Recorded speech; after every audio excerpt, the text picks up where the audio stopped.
Luc, chapitre 10. Après cela, le Seigneur désigna encore 70 autres disciples et les envoya devant lui deux par deux dans toutes les villes et dans tous les endroits où lui-même devait aller. Il leur dit, La moisson est grande, mais il y a peu d'ouvriers. Priez donc le maître de la moisson d'envoyer des ouvriers dans sa moisson. Allez-y, je vous envoie comme des agneaux au milieu des loups. Ne prenez ni bourse, ni sac, ni sandales et ne saluez personne en chemin. Dans toute maison où vous entrerez, dites d'abord, que la paix soit sur cette maison. Et s'il se trouve là un homme de paix, votre paix reposera sur lui. Sinon, elle reviendra sur vous. Restez dans cette maison, mangez et buvez ce qu'on vous donnera, car l'ouvrier mérite son salaire. N'allez pas de maison en maison. Dans toute ville où vous entrerez et où l'on vous accueillera, mangez ce que l'on vous offrira, guérissez les malades qui s'y trouveront et dites-leur, le royaume de Dieu s'est approché de vous. Mais dans toute ville où vous entrerez et où l'on ne vous accueillera pas, allez dans les rues et dites, nous secouons contre vous même la poussière de votre ville qui s'est attachée à nos pieds. Sachez cependant que le royaume de Dieu s'est approché de vous. Je vous dis que, ce jour-là, Sodome sera traitée moins sévèrement que cette ville-là. Malheur à toi, Chorazin, malheur à toi, Bethsaïda, car si les miracles accomplis au milieu de vous l'avaient été dans Tyr et dans Sidon, il y a longtemps que leurs habitants se seraient repentis, habillés d'un sac et assis dans la cendre. C'est pourquoi, lors du jugement, Tyr et Sidon seront traités moins sévèrement que vous. Et toi, Capernaüm, qui a été élevé jusqu'au ciel, tu seras abaissé jusqu'au séjour des morts. Celui qui vous écoute m'écoute, celui qui vous rejette me rejette, et celui qui me rejette rejette celui qui m'a envoyé. Les 70 revinrent tout joyeux et dirent, Seigneur, même les démons nous sont soumis en ton nom. Jésus leur dit, Je regardais Satan tomber du ciel comme un éclair. Voici, je vous ai donné le pouvoir de marcher sur les serpents et les scorpions et sur toute la puissance de l'ennemi, et rien ne pourra vous nuire. Cependant, ne vous réjouissez pas de ce que les esprits vous sont soumis, mais réjouissez-vous de ce que vos noms sont inscrits dans le ciel.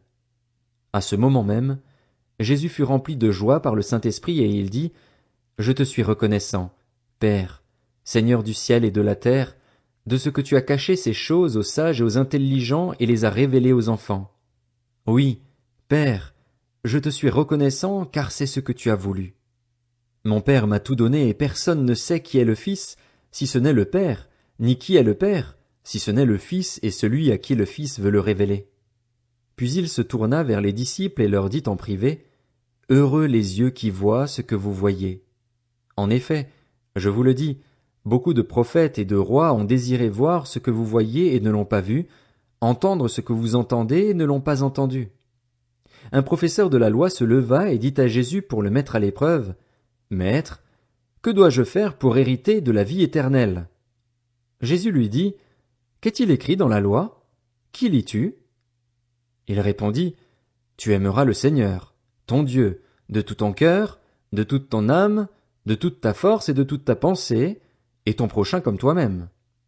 Tu as bien répondu, lui dit Jésus. Fais cela et tu vivras.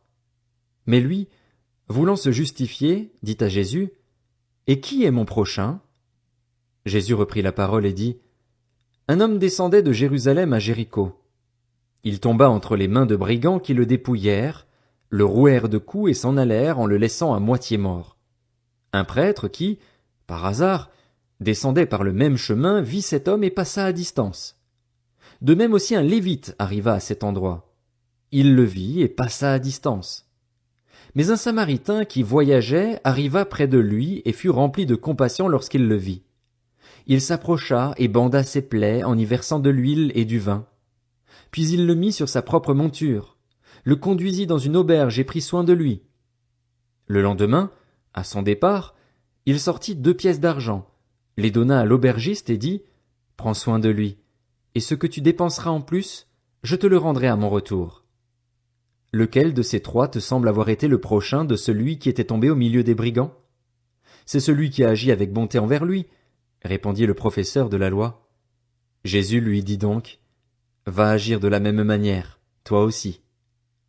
Comme Jésus était en chemin avec ses disciples, il entra dans un village, et une femme du nom de Marthe l'accueillit dans sa maison. Elle avait une sœur appelée Marie, qui s'assit aux pieds de Jésus et écoutait ce qu'il disait. Marthe était affairée aux nombreuses tâches du service. Elle survint et dit, « Seigneur, cela ne te fait-il rien que ma sœur me laisse seule pour servir? Dis-lui donc de venir m'aider. » Jésus lui répondit, « Marthe, Marthe, tu t'inquiètes et tu t'agites pour beaucoup de choses, mais une seule est nécessaire. Marie a choisi la bonne part, elle ne lui sera pas enlevée. »